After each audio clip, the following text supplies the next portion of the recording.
Josué 8, vamos ler versos de número 34 e 35. Amém? Diz assim a palavra do Senhor. E depois disso, Josué leu todas as palavras da lei, as bênçãos e as maldições, segundo tudo que está escrito no livro da lei. Não houve uma única palavra, dentre todas que Moisés ordenou, que Josué não lesse diante de toda a congregação de Israel, com as mulheres e os pequenos, e os estrangeiros que estavam familiarizados no meio deles. Amém? Deus abençoe a leitura da sua palavra. Irmãos, nós estamos estudando uma pequena minissérie sobre a participação das crianças no culto público. Nós já falamos sobre duas doutrinas importantes sobre o assunto. Na primeira, nós vimos os modelos que a Bíblia nos traz, tanto no Velho quanto no Novo Testamento, onde as crianças estão participando do culto público. E na nossa última doutrina, nós saímos dos modelos para falar sobre os mandamentos bíblicos, onde Deus, Ele convoca todos os moradores da terra para cultuarem o seu santo nome. E claro, isso insere as crianças no culto, né? Pelo menos por 3 razões. Primeiro, porque Deus convoca as crianças, até as que mamam, né, para participar do culto. Segundo, porque o culto que Deus ordena precisa ser prestado em sua inteireza, sem omitir nada, nem subtrair, nem acrescentar. Ou seja, a pregação faz parte do culto. Portanto, as nossas crianças, elas cultuam a Deus com tudo que o culto oferece.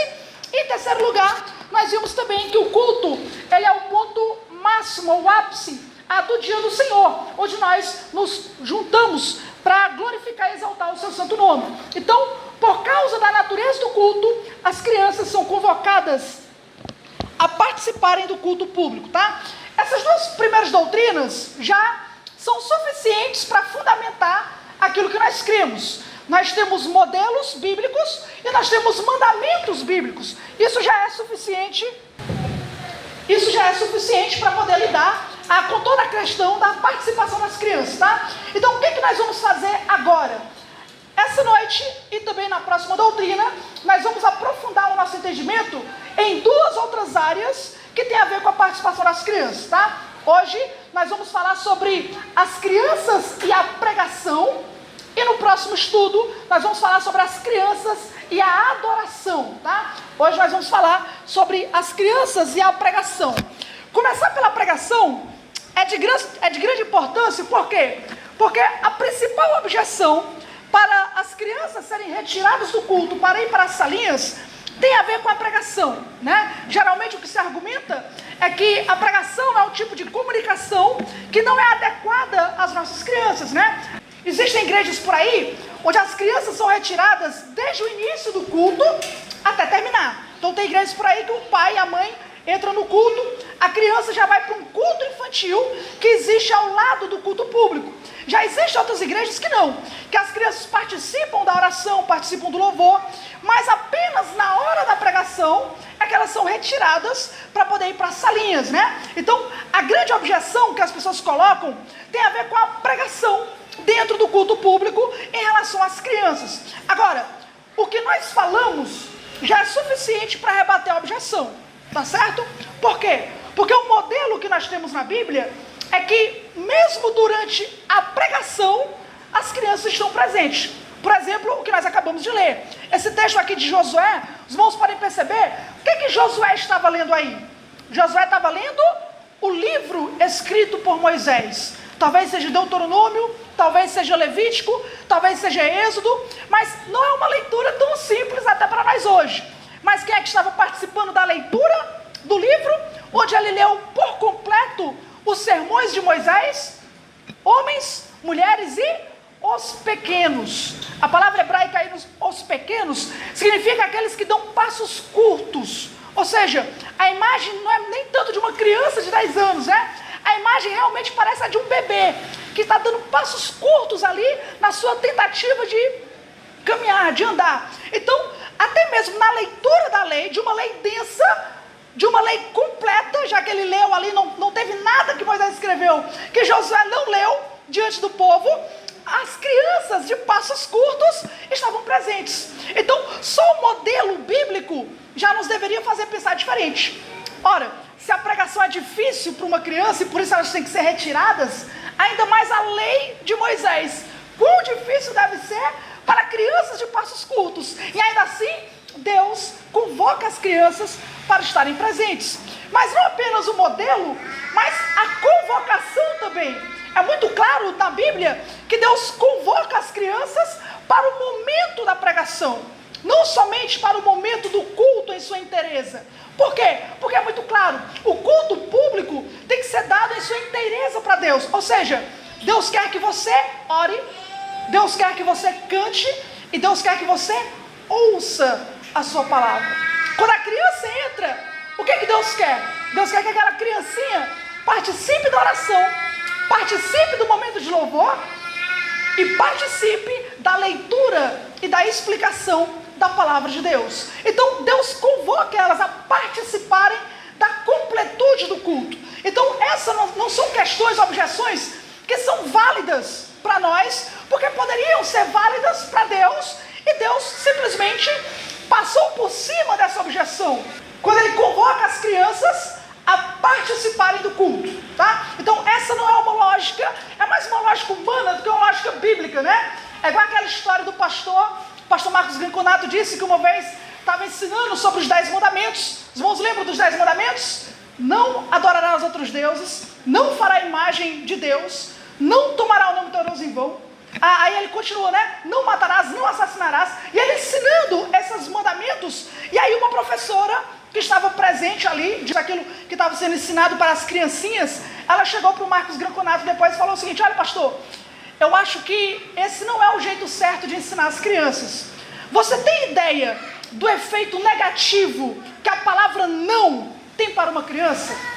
Você tem ideia de quando você chega para uma criança e diz não, isso é uma carga negativa para ela? Como que isso atrapalha o desenvolvimento dela? Como que isso limita ela?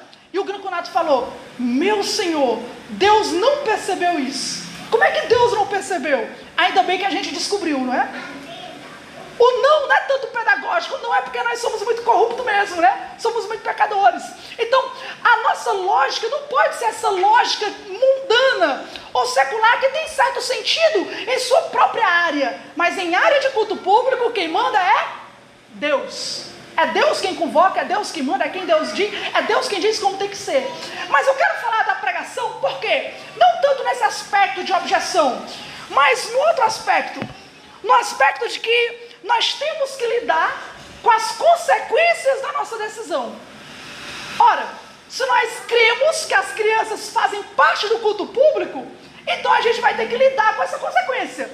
E nós vamos ter que lidar com essa consequência na área da pregação também. Como assim, irmão? Ora, durante séculos a igreja está acostumada com a presença de crianças no culto. Os pregadores já iam para a igreja esperando elas na congregação, esperando ela na hora da pregação. Cristo esperava uma criança, quando ele pregava, ele resolveu tomar uma criança e dar ela como exemplo. Jesus já esperava crianças onde ele ia pregar.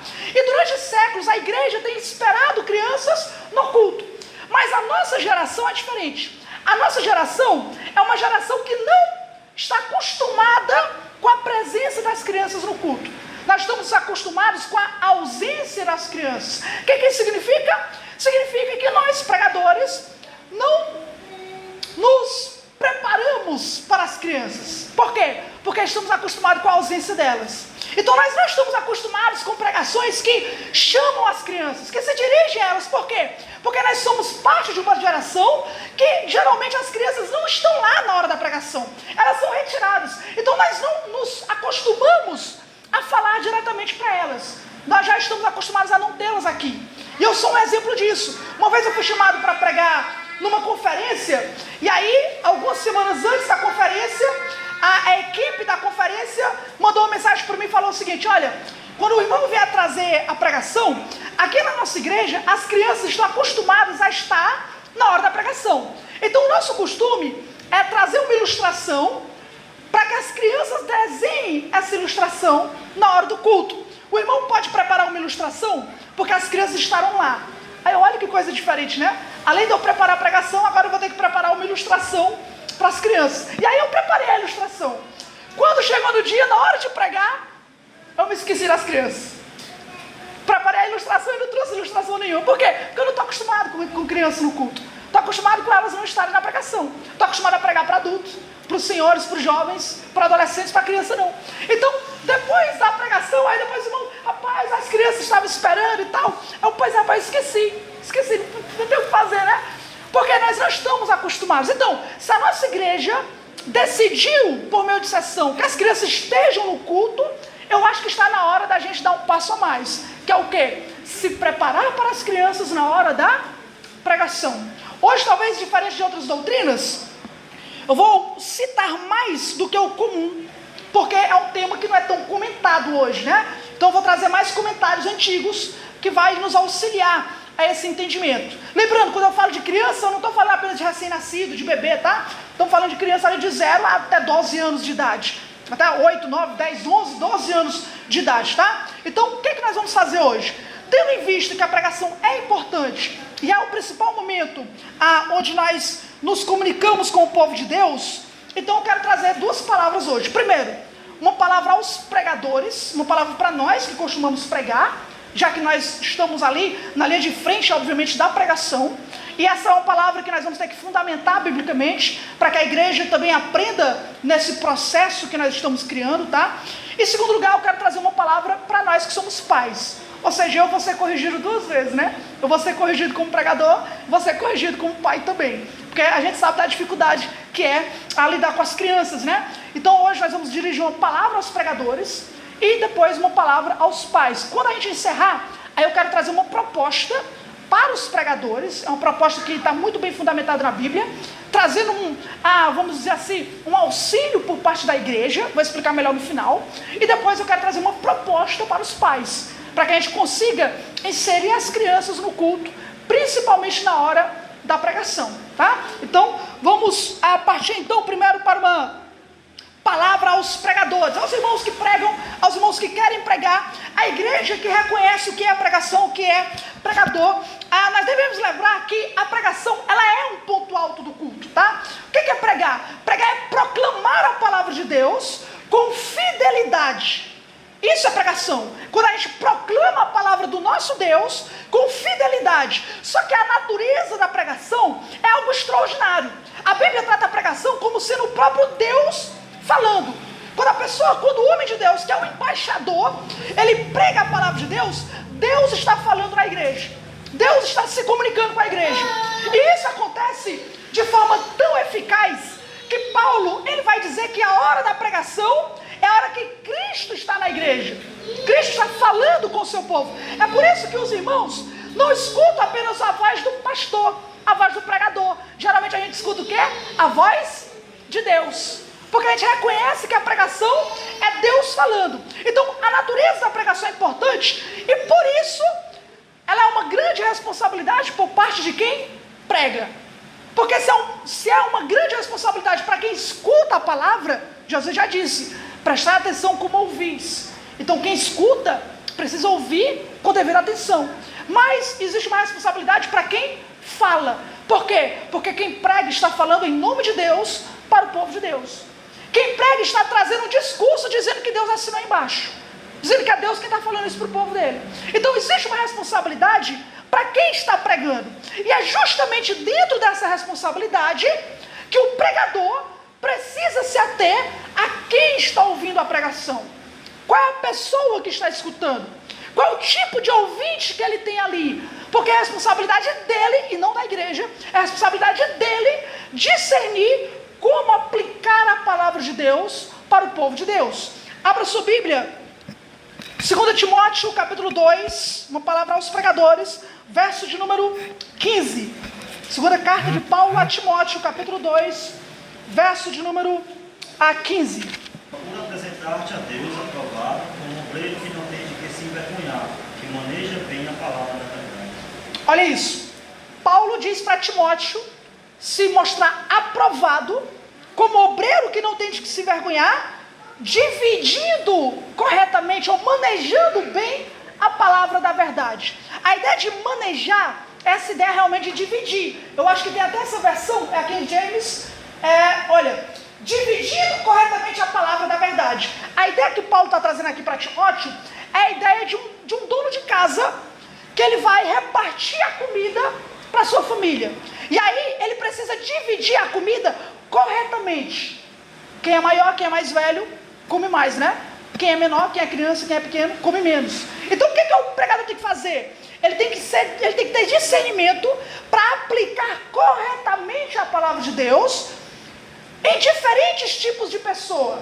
Por exemplo, João Calvino, comentando esse texto, ele falou o seguinte: o apóstolo Paulo atribui aos mestres o dever de dividir ou cortar, como um pai que dá alimento aos seus filhos, divide o pão, cortando em pequenos pedaços. Entendo por esse termo, em geral, uma distribuição da palavra que seja judiciosa e bem adaptada ao proveito dos ouvintes. Ou seja, o papel do pregador é saber aplicar a palavra de Deus a diferentes tipos de pessoas, corretamente. Ele não pode pegar uma promessa de Deus condicional e aplicar em todo mundo. Quando o apóstolo Paulo escreve as grandes doutrinas dele, quando ele aplica a doutrina, o que Paulo faz?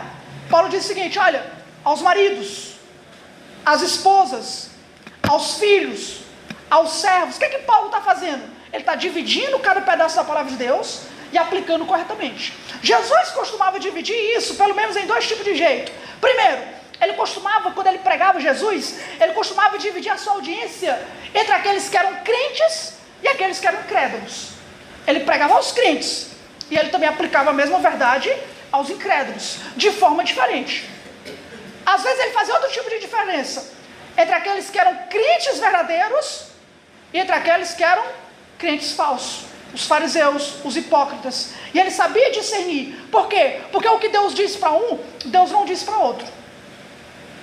Deus não olha para alguém que está morto em pecado e simplesmente diz: não tem problema, venha para ser o Senhor, não é? Deus não faz isso. Para quem está morto em pecado, qual é a mensagem? Arrependa-se do seu pecado, se converta ao Senhor. Creia em Deus, creia no seu amor. Isso é diferente para um cristão que está lutando contra o pecado. Como é que lida com um cristão que está lutando contra o pecado e alguém que vive no prazer do pecado? Você vai tratar os dois da mesma forma? Claro que não. Você tem que tratar de forma diferente. Você tem que discernir de forma diferente. O apóstolo Paulo faz essa mesma divisão dentro da igreja entre crentes maduros e crentes imaturos. Entre crentes adultos e crentes crianças. Olha como é que o apóstolo João faz. 1 João, capítulo 2, verso de número 12 ao 14. Filhinhos, escrevo a vocês porque os seus pecados são perdoados por causa do nome de Jesus. Mas escrevo vocês porque conhecem aquele que existe desde o princípio. Jovens, escrevo a vocês porque vocês têm vencido o maligno. Filhinhos, escrevi a vocês porque conhecem o Pai. Pais, escrevi a vocês porque conhecem aquele que existe desde o princípio. Jovens, escrevi a vocês porque são fortes e a palavra de Deus permanece em vocês e vocês já venceram o maligno. Viu aí como é que João aplica diferentes partes da palavra de Deus a diferentes pessoas que o ouvem, que o escutam? Nem todos que nos escutam estão na mesma categoria. Há cristãos verdadeiros no meio da igreja, mas Jesus disse que entre o trigo também havia o quê? O joio. Ele alertou, por exemplo, os próprios discípulos. Ele olhou para os discípulos e falou: olha, um de vocês é um diabo, né? Ele falou isso se referindo a Judas. Então o pregador, ele não pode pensar, por exemplo, que só quem escuta ele é crente. Aí você vai para a pregação e o pregador prega apenas para crentes, como se todos fossem regenerados. O pregador não pode pressupor isso. Há pessoas que nunca se converteram porque nunca perceberam que precisava se converter, porque sempre foi tratado como um crente. Um exemplo disso é o Dr. Martin Lloyd Jones. Dr. Martin Lloyd Jones cresceu a sua vida inteira na igreja, achando que era crente, porque nunca nenhuma pregação alertou ele para o fato de que ele nunca se converteu. Quando ele escutou uma pregação de verdade, que tratava ele como um pecador, foi quando ele percebeu que era um pecador, que precisava se arrepender. Então, o pregador, ele precisa ter esse discernimento. Por quê? Porque a responsabilidade da pregação está nas suas mãos. Ele precisa aplicar corretamente a palavra de Deus. A maneira como ele vai mostrar o impacto da verdade bíblica ao marido, à esposa, ao aluno de escola, ao trabalhador, à dona de casa. A responsabilidade de repartir a palavra de Deus é do pregador. E quando o pregador falha nisso, vocês contam um sermão e depois pensam, meu Deus, e agora? Como é que eu vou viver esse sermão? Como que eu vou aplicar esse sermão? E muitas vezes a pessoa nem sabe. Por quê? Porque o pregador não aplicou o sermão. Ele não explicou o sermão e aplicou o sermão. Ele só explicou. Ele deu uma aula. Ele expôs o texto, disse o que cada palavra significa, mas ele não fala para a igreja. Ele não se dirige à igreja. Ele não faz como Jesus. Vós precisam crer. Vocês precisam se arrepender. É aquela história de alguém que vai pregar sobre arrependimento, explica o que é o arrependimento, o que não é, o que a palavra significa, o que a Bíblia diz sobre arrependimento, mas não exorta para o povo se arrepender. Não diz para o povo se arrepender. Ou seja, ele não aplica o sermão. A pregação, ela é a aplicação da palavra de Deus. Se a pessoa não aplica a palavra de Deus, ela não pregou. Ela ensinou, ela explicou, mas não pregou. Precisa haver aplicação. Aí por que precisa haver aplicação? Porque na aplicação, é nesse dever que nós temos de discernir o povo de Deus, o marido, a esposa, o mais velho, o mais moço. É nessa responsabilidade do pregador que nós somos responsabilizados por Deus a falar também com quem? Com as crianças. Nós somos chamados a falar com elas também. Por quê? Porque elas estão no meio do povo de Deus. Elas estão na hora da pregação. E assim como eu devo falar ao homem mais velho, eu tenho que falar à criança mais nova. Isso é a responsabilidade do pregador. Olha como é que um homem chamado Theodorus Jacobs, foi um puritano, ele comentou sobre esse assunto. Escute. Embora eu não prescreva um método de pregação para ninguém, sou contudo da opinião de que a aplicação deve ser discriminativa, adaptada aos vários estados de todos os ouvintes. Na igreja, há pessoas ímpias e não convertidas, pessoas de boa moralidade, cristãos na aparência e por profissão de fé. E todos estes constituem um maior número, pois muitos são chamados e poucos escolhidos. Há também na igreja pessoas convertidas, crianças e as de mais avançada idade. Cada uma delas anela e clama. Cada uma deve receber atenção e deve ser tratada de acordo com seu estado e sua estrutura. Isso era pregado há séculos atrás. Por quê? Porque os pregadores esperavam crianças. Quer um exemplo de pregação pública na época dos puritanos, por exemplo, que se dirigia às crianças? Olha esse sermão do Thomas Boston. Thomas Boston foi um grande puritano, né? Ele pregando sobre a oração secreta, ele aplica a oração secreta para o marido, para a esposa, para a família. E aí, ele pensa numa objeção. Ele diz, talvez as crianças que estão aqui pensem, eu sou muito novo para pensar em oração secreta. Eu sou muito pequeno ainda para querer orar sozinho. Olha como é que o Thomas Boston fala. Ele diz o seguinte para essas crianças. Lembrem, criança não de 2, 3 anos, mas criança até 12 anos. Ele olha para essas crianças na igreja e ele fala o seguinte: você está velho demais para nunca ter entrado no serviço de Deus. Não é que você está novo não, você está velho demais para não ter entrado ainda.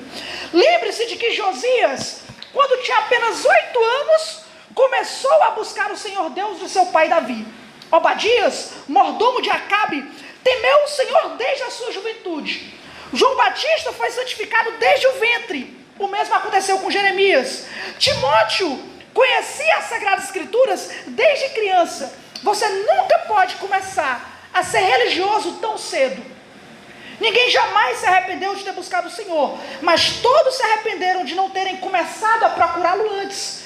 Vocês estão tão sujeitos à morte quanto a pessoa mais velha aqui. Tem uma alma tão preciosa quanto a deles e precisa cuidar tanto dos seus melhores e eternos interesses quanto eles. Até então, vá fazendo, sem adiar mais um minuto. Para quem que ele está pregando aqui? Crianças de 8 anos, de 9, de 10 anos. Dizem que Jonathan Edwards, enquanto ele pastoreava Northampton, ele pregou 30 mensagens somente para criança e adolescente. Mas já aí você chegar aqui no culto, e aí a gente vai... Irmão, hoje nós vamos pregar diretamente para as crianças. Uma pregação inteira para criança. E a gente às vezes pensa, vai sair, não é certo, né? Ora, a gente não prega só para marido? A gente não prega às vezes só para a esposa? Como é que a Bíblia fala sobre esposa? Por que a gente não pode pregar só para criança também? J.C. Wiley fazia isso. Jonathan Edwards faziam isso. Por quê? Porque eles esperavam as crianças no culto.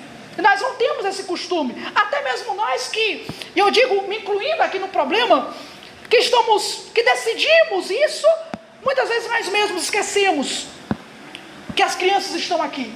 Então, devemos nos preparar para elas. Devemos nos preparar para a criança. E eu não digo apenas naquele aspecto do tipo, a criança faz barulho e vai atrapalhar o pregador.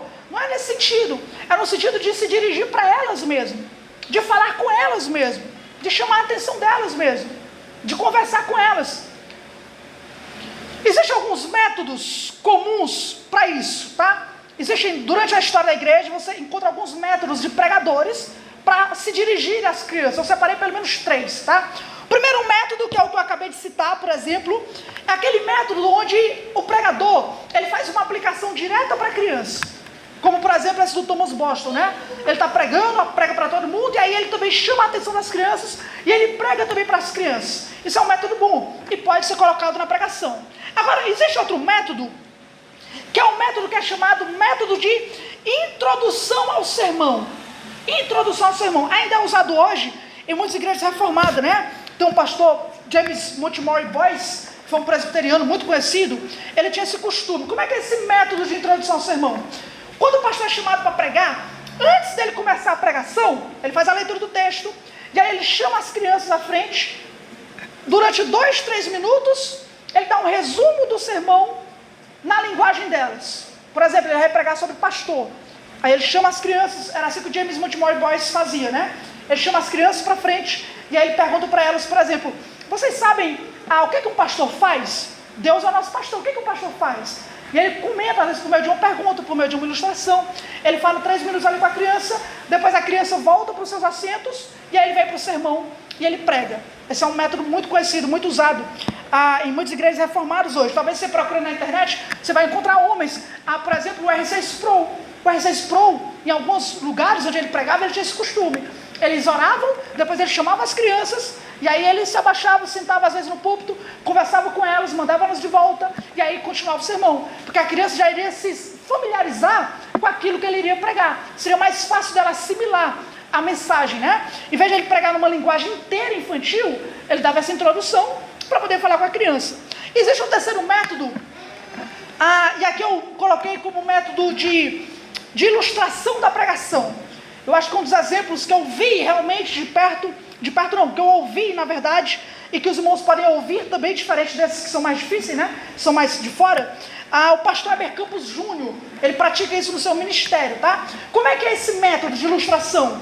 Ele faz a leitura da pregação, e aí ele fala, crianças, escutem, eu quero que vocês desenhem essa imagem. E ele pede para a criança desenhar uma imagem que tem a ver com aquilo que ele vai pregar. Então, por exemplo, tem uma pregação, acho que até Paulo quem me mandou, onde ele vai pregar sobre aquele texto que diz o seguinte, né? Aquele que está em pé, cuide para que não caia. E aí ele inicia o sermão e diz, crianças, eu quero que vocês desenhem vocês tropeçando. Que vocês possam desenhar vocês tropeçando. E segure aí, porque na metade da pregação eu vou pedir para vocês desenhar outra coisa. Então a criança desenha, ela vai pensar nisso, vai escutar o sermão. Na metade do sermão ele fala o seguinte, agora eu quero que vocês desenhem alguém levantando vocês. Alguém levantando vocês. E aí deixa continuar a pregação. Quando é no final da pregação, aí ele explica que nós caímos e ele pediu para desenhar alguém levantando. Aí ele vai e pergunta, quem você desenhou? Quem é essa pessoa que você desenhou? E é claro, se elas ouviram o sermão e prestaram atenção, quem é que nos levanta quando nós caímos? Jesus, Cristo. Então existe esse método de ilustração de sermão, que é um método bastante usado para a igreja presbiteriana e outras igrejas reformadas, tá? A ideia é o quê? A ideia é que é muito mais do que imaginação. Nós temos essa responsabilidade. Os pais levavam as crianças para serem abençoadas por Jesus. Nós pais trazemos nossos filhos para a igreja para serem abençoados também, com a bênção da regeneração, com a bênção da conversão. E como é que Deus converte? Por meio da sua palavra. Então é responsabilidade do pregador ter essa maturidade, esse discernimento, para que a gente se prepare para as crianças. E é difícil se preparar para elas, né? Às vezes é mais difícil se preparar para crianças do que para adultos. E é por isso que muitos pregadores preferem nem pensar nisso. Mas se nós queremos lidar com as consequências da nossa decisão, por ser uma decisão bíblica, nós podemos a pensar dessa forma e se preparar para elas na pregação, tá? Agora, em segundo lugar, uma palavra aos pais. Por quê? Porque a pregação é responsabilidade do pregador, mas os filhos são responsabilidades dos pais. Como é que os pais têm que preparar as crianças, então, não para o culto apenas, mas para a pregação? Eu queria que você abrisse comigo Neemias, capítulo de número 12, verso de número 44. Ainda no mesmo dia, foram nomeados homens para as câmaras do tesouro, das ofertas, das milícias e dos dízimos, para recolherem nelas nos campos ao redor das cidades as porções designadas pela lei para os sacerdotes e para os levitas, porque o povo de Judá estava alegre por causa dos sacerdotes e dos levitas que ministravam. Olha isso mesmo, eles estavam alegres, não é? Agora, olha o verso 43, pode ler novamente, agora o verso 43. No mesmo dia, ofereceram grandes sacrifícios e se alegraram, pois Deus os havia enchido de alegria. Também as mulheres e as crianças se alegraram, de modo que a alegria de Jerusalém podia ser ouvida de longe. Você viu? O povo estava alegre, Jerusalém estava alegre pelos sacerdotes, pelas ministrações. Por quem foi que alegrou eles? Foi Deus.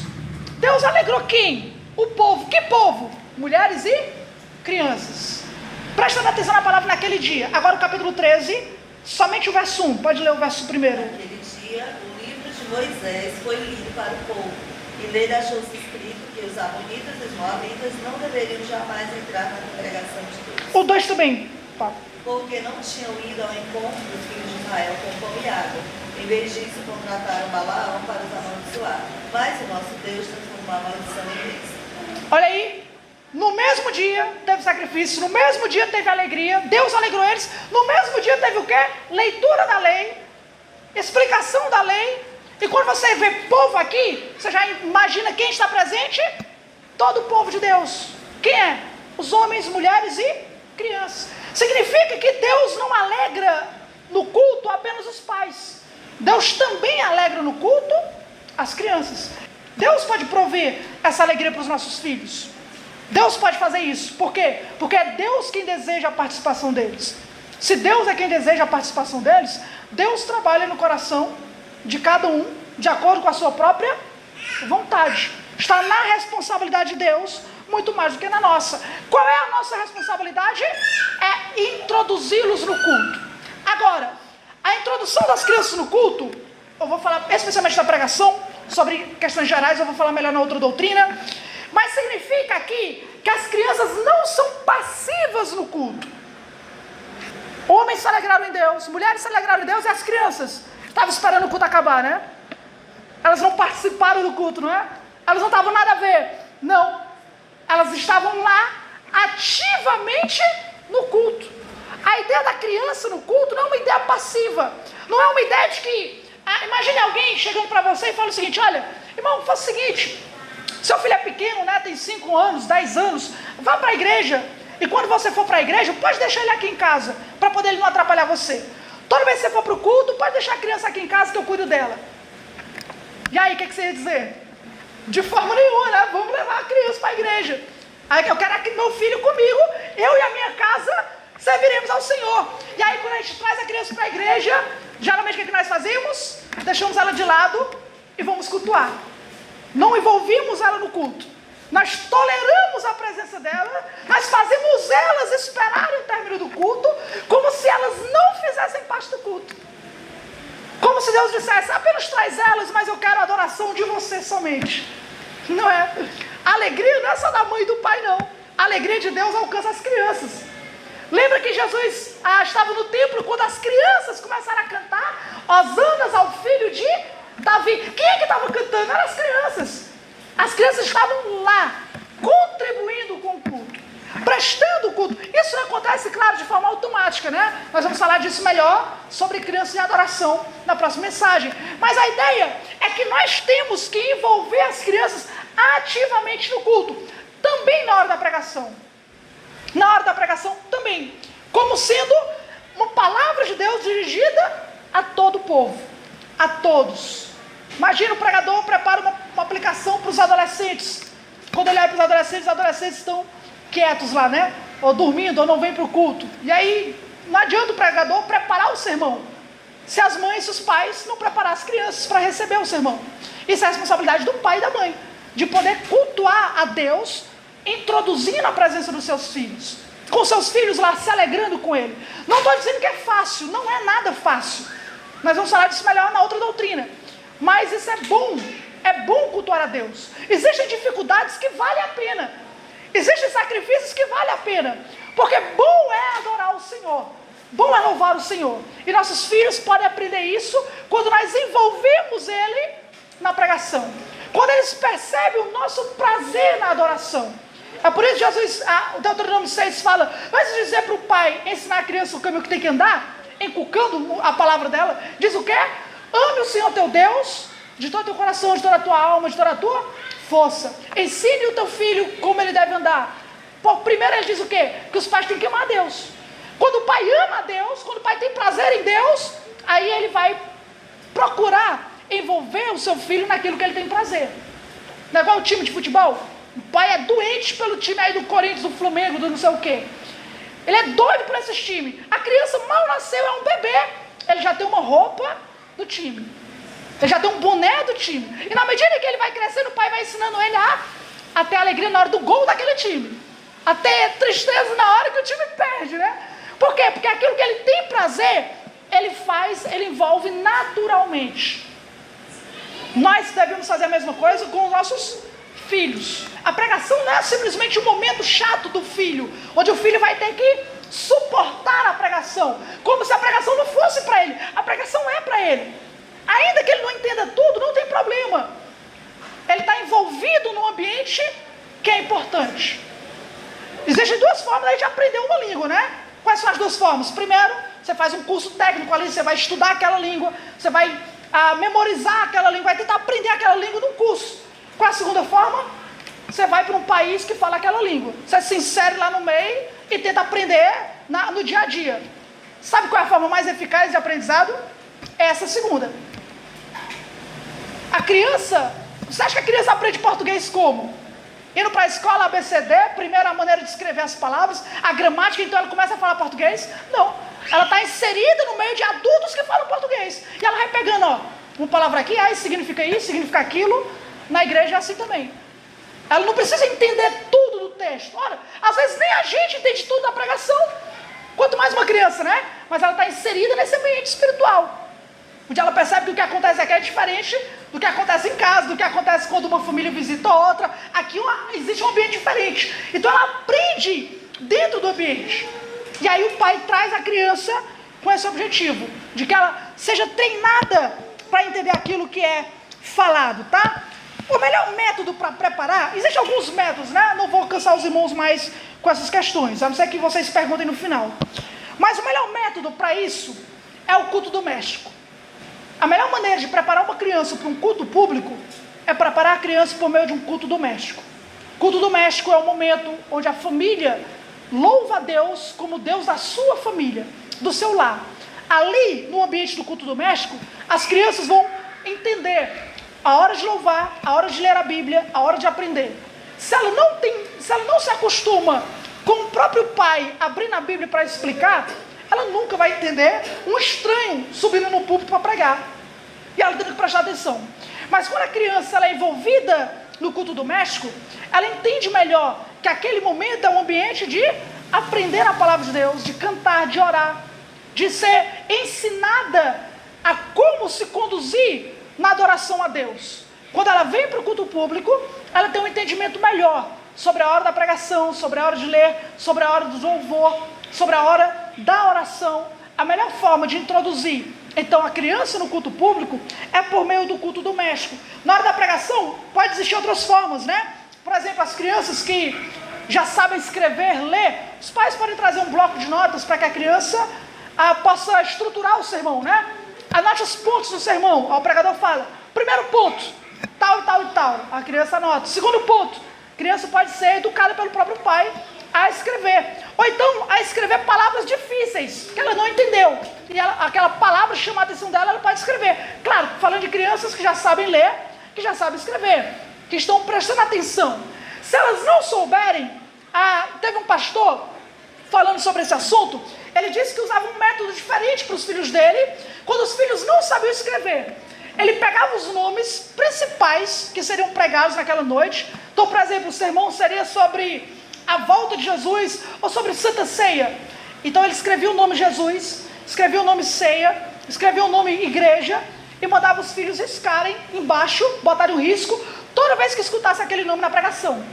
O pastor falou Jesus, ele riscava. Falou Ceia, riscava. Para quê? Para a criança estar prestando atenção na pregação, estar tentando entender aquilo que é falado. São métodos e meios quando a gente deseja inserir nossos filhos na hora da pregação. Mas eu acredito que o melhor método mesmo é o culto doméstico, tá? O culto doméstico é a melhor forma. Enfim, qual é o papel do pregador?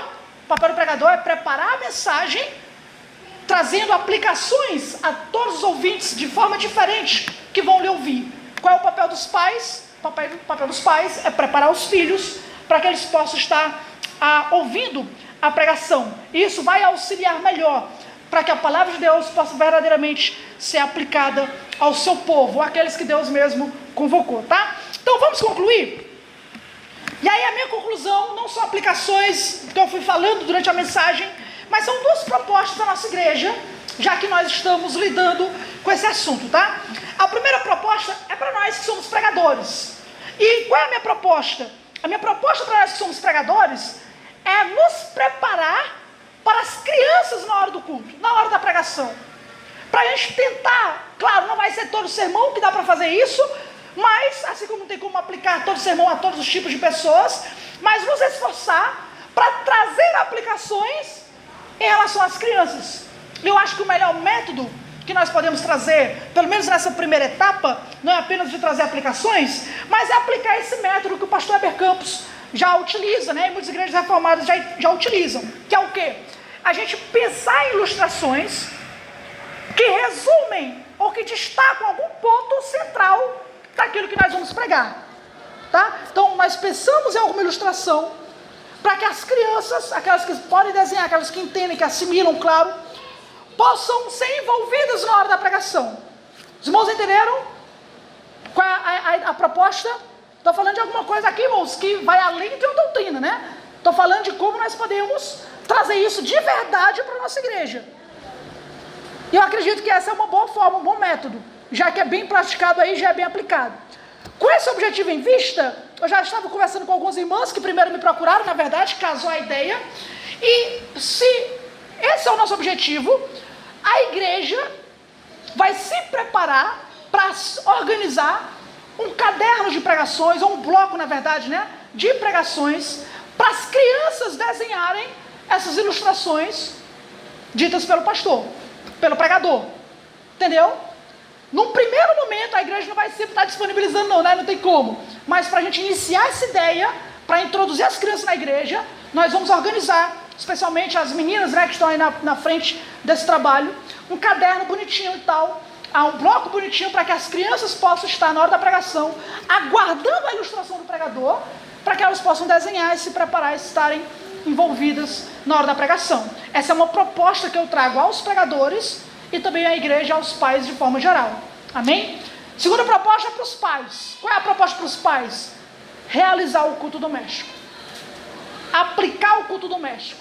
Quando você introduz o culto doméstico na sua casa, você está preparando o seu filho para aquilo que ele vai encontrar no culto público. Se ele respeitar você abrir a sua Bíblia e ler, vocês cantarem juntos, orarem juntos, como é que você faz no culto doméstico? Vocês não sabem. Você olha para a criança e diz: agora vamos orar. Papai vai fazer uma oração, a criança talvez faça a oração dela. Agora é hora de ler. Agora é hora de ouvir. Agora é hora de cantar. Sempre existe esse agora é hora. Se a gente se acostumasse tanto a fazer isso no culto doméstico, na igreja seria a mesma coisa. Agora é hora de cantar. Todo mundo vai cantar. Agora é hora de ouvir. Agora é hora de orar. Todo mundo vai orar. A criança ela já vai entender esse contexto que ela está inserida. Por quê? Porque ela está acostumada no culto doméstico. Ela vai se acostumando, vai se treinando no culto doméstico, tá? Vai ser da noite para o dia? Não vai. Claro que não vai, né? Não vai ser da noite para o dia. Mas são propostas que vale a pena a gente fazer para que a gente possa ter esse momento na nossa vida de igreja, para melhorar esse momento na nossa vida de igreja. Amém? Amém dos pregadores? Amém da igreja? Agora aberto para os irmãos comentarem ou fazerem perguntas que tenham a ver com o tema, tá? Não estou falando de comportamento de criança ainda em relação ao culto, isso nós vamos falar no próximo estudo. Mas em relação à pregação, os irmãos querem comentar algo, concordar, discordar ou aplicar, né, trazer algum comentário, pode ficar à vontade.